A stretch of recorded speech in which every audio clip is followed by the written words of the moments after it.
Eh bien, rebonjour et bienvenue toujours sur cet espace dédié au site mécaniqueuniverselle.net, le site qui essaie de démontrer que l'humanité évolue progressivement vers son ultime perfection.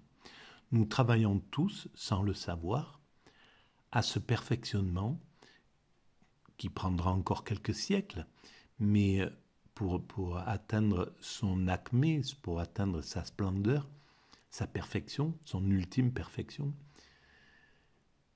Mais nous ne sommes pas loin du but par rapport à l'origine de l'humanité. Il y a quelques millions d'années, quand nous nous sommes séparés des autres primates, pour ceux qui pensent que l'humanité décline du monde animal, et c'est ma conviction, et ça n'enlève rien au but de l'humanité, au sens de la présence spirituelle de l'humanité dans la création.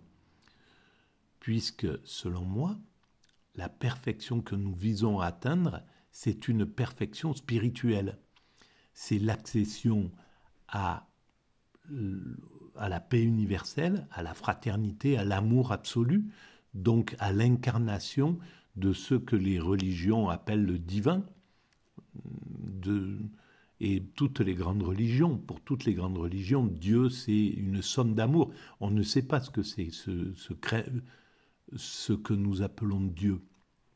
C'est le principe qui, à l'origine de l'univers, donc il y a plus de 13 milliards d'années, a mis en œuvre cet univers, cette puissance créatrice qui a mis en œuvre cet univers. On ne peut pas s'imaginer sa forme, sa façon d'exister, sa façon d'être, etc.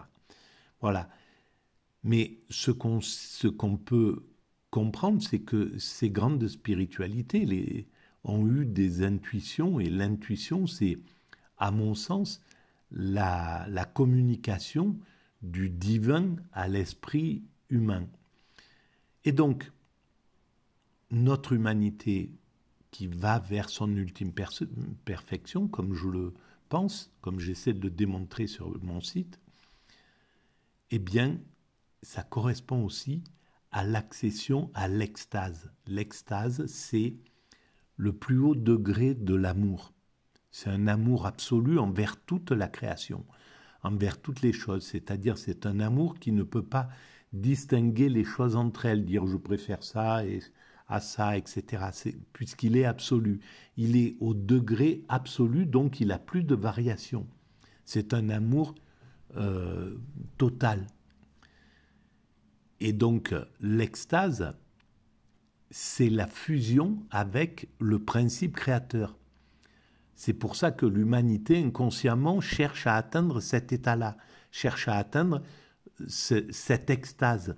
Mais bien sûr que pour atteindre cette extase, il faut que le monde soit entièrement réalisé, techniquement, qu'on ait accédé à la paix universelle, à la fraternité, à un monde achevé techniquement, entièrement écologique, qui n'a plus d'impact sur la planète, un paradis, quoi. Il faut qu'on ait réussi à construire ce paradis. Et c'est non seulement notre but inconscient, mais c'est ce qu'il se produira selon moi. Voilà. Il n'y a pas de raison qu'on ait un autre but que celui d'atteindre notre perfection. Et d'ailleurs, c'est un mécanisme presque qui est inclus dans la création, dans l'univers en réalité, et puis dans le vivant. Chaque espèce cherche à atteindre son ultime perfection. Alors, pour certaines espèces, ça va être le fait d'atteindre un camouflage pratiquement parfait, d'autres à une course très très rapide, à développer un corps très très rapide, etc. Voilà, chacun a chaque espèce cherche à atteindre son ultime perfection. Et pour l'humanité, qui a acquis cette conscience, cette aptitude à penser, à interroger, à s'interroger, à essayer de comprendre le monde, à l'expliquer. Donc on est particulier dans cette création. Et c'est pour ça que il est légitime de penser qu'on a un rapport un peu particulier avec le divin. C'est logique, puisqu'on est pour l'instant les seuls à pouvoir essayer de comprendre ce que c'est que ce divin. Et des milliers, des centaines de milliers de chercheurs, là actuellement, à l'heure où je parle, cherchent à comprendre qu'est-ce que c'est que cette matière, qu'est-ce qu'il y avait avant l'univers, avant le Big Bang, pourquoi il y a quelque chose plutôt que rien, etc. Donc voilà. Et alors, pour démontrer cette théorie, je m'appuie sur des livres que j'ai soit dans ma bibliothèque, comme celui-ci, je ne me souviens plus quand je l'ai acheté, il y a très longtemps, et soit sur des livres que j'achète au hasard de mes pérégrinations. Alors là, voilà, je suis en train de... Ça sera la 4e vidéo à partir de cet ouvrage de Basho. Alors Basho, c'est un poète japonais du XVIIe siècle et c'est un des plus grands maîtres du haikai. C'est une technique de poésie extrêmement réglementée, en somme, qui essaie d'expliquer avec le minimum de mots le plus d'effets possible sur les sensations. Quand on le lit, il faut que ça éveille en nous quelque chose de puissant. Alors, il fait partie des trois grands maîtres du haikai, avec Buzon et Issa. Et alors, ce journal, il a entrepris d'écrire ce journal au XVIIe siècle, ce journal de voyage, en partant retrouver la tombe de sa mère qui était morte l'année précédente. Et il part avec un de ses disciples, qui est un de ses amis. Voilà. Et il relate un petit peu sa route, ses rencontres, etc. Alors là, voilà, je suis arrivé au moment... Je reprends la lecture et éventuellement je commente. Voilà, c'est un peu la façon de pratiquer. Et je découvre en même temps que je lis, parce que je ne l'ai pas lu ou je l'ai lu il y a très longtemps, donc je ne m'en souviens plus. Alors, au début de la lune longue, revenu au pays natal, donc il est arrivé au pays natal, je trouve les carex du jardin de l'aile nord desséchés par le gel, si bien qu'à présent, il ne reste plus même la trace de ma mère.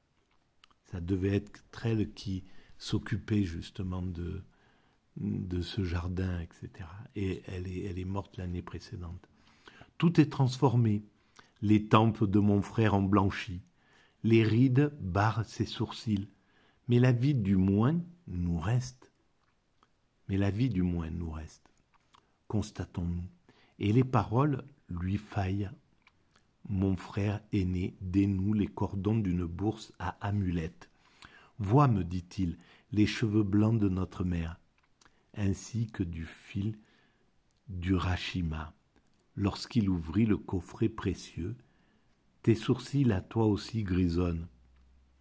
Et pendant un moment, nous versons des larmes. Dans ma main fondra, car chaudes sont mes larmes, le givre d'automne. Voilà le type de haïku, comment ça se présente. Et donc on sent que l'intérêt de cette poésie japonaise, c'est qu'elle est dans la contemplation. C'est lié au zen très certainement. Et donc c'est vraiment un désir de contemplation. Et quand je parle de l'humanité qui va vers son ultime perfection, eh bien, quand je parle de l'extase, c'est la contemplation. Donc, on va vers la contemplation. Et pour atteindre cet état de contemplation, il faut avoir résolu, en somme, il faut que l'humanité ait résolu tous ses problèmes psychologiques, qu'elle ait écarté toutes ses pathologies. Nous sommes tous porteurs de pathologies, et surtout encore plus développées dans le monde matérialiste tel qu'il se présente, qui nous pousse à l'absurde, qui nous conduit à l'absurde. Donc on développe des pathologies. Le système, le marché nous demande de travailler comme des malades pour des raisons qui sont absurdes, parce que le jour où on se réveille après avoir couru pendant 50 ans de sa vie, après l'argent, après je sais pas quoi, le pouvoir, les trucs, on se rend compte à quel point c'est vain, à quel point c'est... Voilà. Mais il fallait le faire, et c'est comme ça qu'on construit l'humanité, évidemment. Et donc, quand on atteindra la perfection, cette ultime perfection dont je parle, dans 4, 5, 6 siècles, eh bien, on aura dépassé ces pathologies. Et c'est très facile pour nous de dépasser nos pathologies. Par exemple, le narcissisme qui fait qu'on s'affirme aux dépens d'autrui, eh bien, c'est un manque d'empathie, ou c'est... voilà, il y a un travail sur l'empathie. Et on voit, par exemple, que dans certains pays, les pays scandinaves, par exemple, il y a des cours d'empathie. On commence à travailler sur l'empathie. On commence à mettre dans les écoles, dans les classes, des psychologues pour essayer de détecter le plus rapidement possible les problèmes psychologiques qu'un enfant peut rencontrer dans une famille maltraitante ou dans une famille abusante. Voilà. Et tout ça fait que, peut-être dans un siècle, la psychologie aura fait encore des bonds intenses. Il suffit de regarder en un siècle ce qu'elle a fait comme bond, l'humanité. 1920 et quelques, c'est 23, c'est l'arrivée d'Hitler au pouvoir d'ailleurs. Et on voit à peu près ce qui se passait, comment on traitait les gens. Il n'y avait pas tout ce que nous connaissons justement de thérapeutique pour travailler sur nous-mêmes et régler nos problèmes psychologiques. Alors le marché, il en a ajouté, mais c'est juste ponctuel. On va sortir de ce consumérisme, de cette absurdité de courir derrière le luxe, etc., la renommée, voilà, survolter l'ego, alors que toutes les grandes spiritualités disent il faut minimiser votre ego ou l'anéantir si vous voulez atteindre les sommets de l'esprit. Donc, on dépassera ce temps, et on est en train de le dépasser, violemment d'ailleurs, à travers la guerre, parce que l'homme n'arrive pas, la conscience humaine n'a pas encore l'aptitude à évoluer de façon consciente.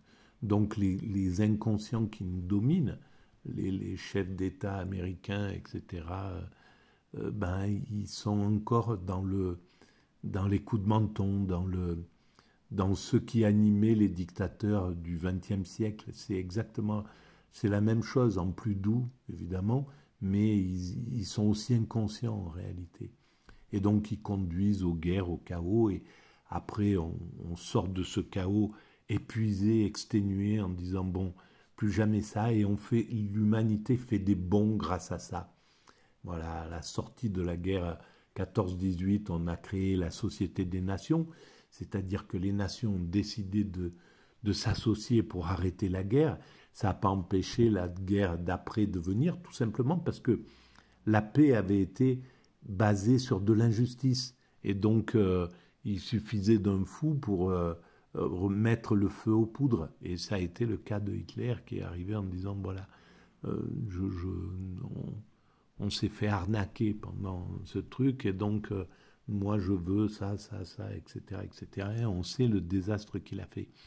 Et à la sortie de ce désastre, qui a duré 4 ans, et imaginez les êtres humains qui vivaient en l'an 40. Partout en Europe, ils devaient dire, mais on n'en sortira jamais de ce chaos, de cette guerre, de cette violence, de ces coups de canon, de ces exodes, de tout ça. Et surtout que l'autre, il disait, voilà, on va faire le Reich de 1000 ans. Donc, il n'y avait plus de perspective, il n'y avait aucun espoir. Et pourtant, 3 ans après, on dansait. Voilà, dans les bals à la Libération, l'amour est revenu, etc. Et la Société des Nations est devenue l'ONU, l'Organisation des Nations Unies, qui est en train de prendre son allure de croisière, là, qui est en train de prendre ses responsabilités. Pour l'instant, c'est un père défaillant, un père démissionnaire, qui se laisse faire par ses enfants les plus turbulents, par les Américains, par Israël, etc., par les Russes, par les autres, voilà, qui lui imposent ce qu'ils veulent, parce qu'il est défaillant. Mais là, il commence un petit peu à voir qu'il faut qu'il s'affirme, et il finira par s'affirmer. Il prendra peut-être 10 ans, parce que c'est pas la même... Le temps d'évolution de l'humanité, c'est pas comme l'évolution d'un être humain.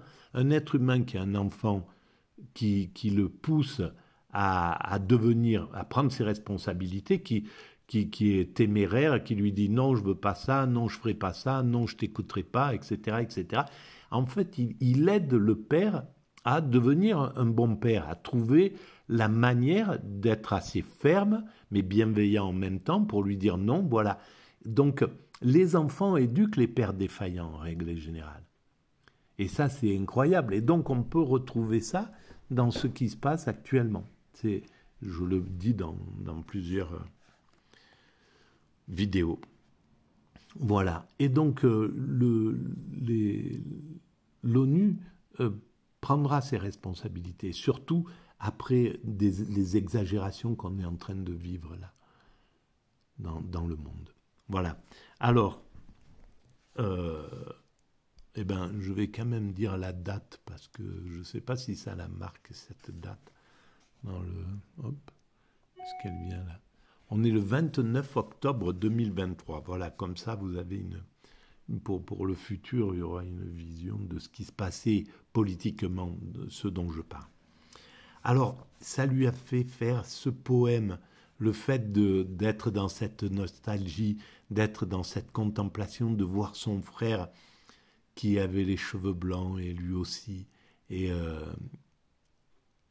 voilà, et c'est ces moments qui sont la nostalgie, voilà, c'est un peu de la douleur, mais en même temps, il faut le vivre, voilà, ça fait grandir, c'est là. On se rend compte, on se regarde et on voit que on est passé du côté de la vieillesse, etc., etc. Alors il a écrit ça, donc, dans ma main fondra, car chaudes sont mes larmes, le givre d'automne. Voilà, c'est magnifique. Ça veut tout dire. Le givre d'automne, voilà, c'est l'automne des cheveux blancs. Pérégrinant par la province du Yamato, nous voici arrivés au lieu dit Takenouchi, dans le canton de Kakuge. Comme c'est là le village natal de notre Chiri, alors Chiri, c'est son disciple qui l'accompagne, avec qui il marche, nous y restons quelques jours pour nous délasser. Au-delà d'un bosquet, il est une maison. L'arc à coton A du luth évoque le son au-delà des bambous. Voilà, alors, je ne suis pas très bon pour comprendre l'abstraction. Je vous laisse. Je pense que vous comprenez bien mieux que moi, je ne vais pas dire. Je vais faire mes dévotions au monastère du Taema, au mont Futumagami. Dans le jardin, l'on peut voir un pin qui doit bien avoir 1000 ans, et dont on pourrait dire qu'il est si gros qu'il cacherait un bœuf. Encore qu'il s'agisse d'un être privé de sens, ses liens avec le Bouddha lui ont permis d'échapper, heureusement, aux atteintes de la cognée. Et voilà, la spiritualité. Et on sait maintenant que les arbres ne sont peut-être pas privés de sens. C'est différent, ils ont une autre... c'est pas des sens, mais c'est quelque chose d'autre. Et ce quelque chose, donc, c'est ces liens avec les Bouddhas, en fait, ces liens avec la sagesse, avec le divin, lui ont permis d'échapper heureusement aux atteintes de la cognée, d'être coupé. Et c'est là où c'est magnifique, en fait. Moine et volubilis, combien a-t-il vu mourir le pain de la loi? Parce que c'est sans doute là qu'on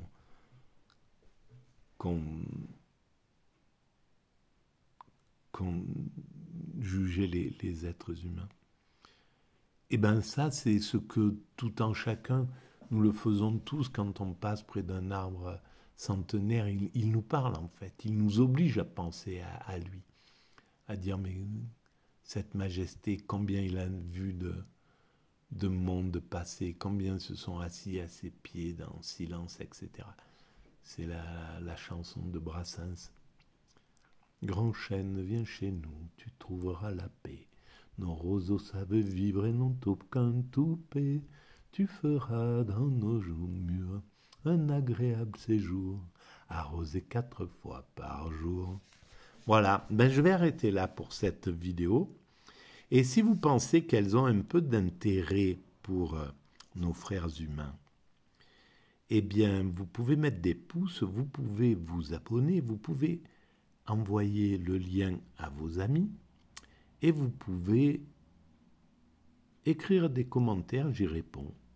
Voilà, tout ça fait un peu avancer le schmilblick. Les commentaires, je ne sais pas. Mais pour le reste, oui.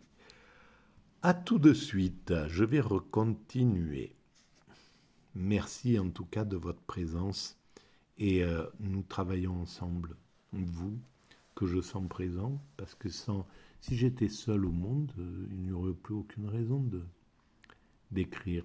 Donc c'est bien un travail conjoint entre les lecteurs que quelqu'un, quand on écrit, qu'on ressent, qu'on sent, qu'on sait qu'ils sont là, qu'ils existent. Et c'est un travail conjoint en réalité. Voilà. Merci.